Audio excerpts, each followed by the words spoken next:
Some breaking news. Musk has taken to X, you'll be surprised to hear, explaining that reports around him directing the shift of H100s that were destined from Tesla to X or xAI were for a very logical reason. Tesla had nowhere to put them. Craig.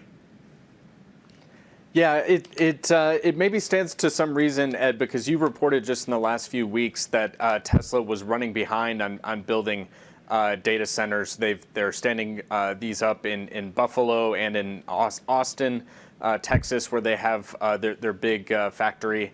But this is a case still of an indication within NVIDIA that they're sort of looking askance at some of the things that Musk has been saying about a really important aspect of Tesla's business. This is, after all, sort of where he's steering this company is to self-driving and AI, and really trying to play up that aspect of what Tesla is working on as the fundamental car business really is struggling for the company. So for him to have to address a report like this in the midst of a slowdown in EV demand and this big pivot that he's making toward AI and self-driving development, it's not particularly reassuring if you're a shareholder.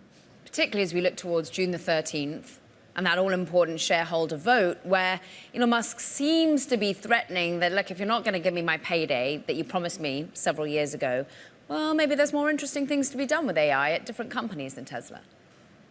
Yeah, this reinforces that ultimatum that he gave back in January, that he wanted to essentially take his AI and robotics work elsewhere. And we've already seen indications that he's sort of willing to follow through on that threat that if I don't control something like 25% of Tesla, I want to work on this stuff at some of my other companies. And with any other CEO, that would maybe not necessarily be taken seriously. It would potentially be viewed as a veiled threat. But this is, after all, someone who runs 6 companies and has been standing up an AI company, an xAI, that is closely tied to X, formerly known as Twitter, and does have a significant amount of work that it's trying to do with large language models and essentially trying to build X up into a company that was worth the investment that he and some of his fellow stakeholders made in what was formerly Twitter.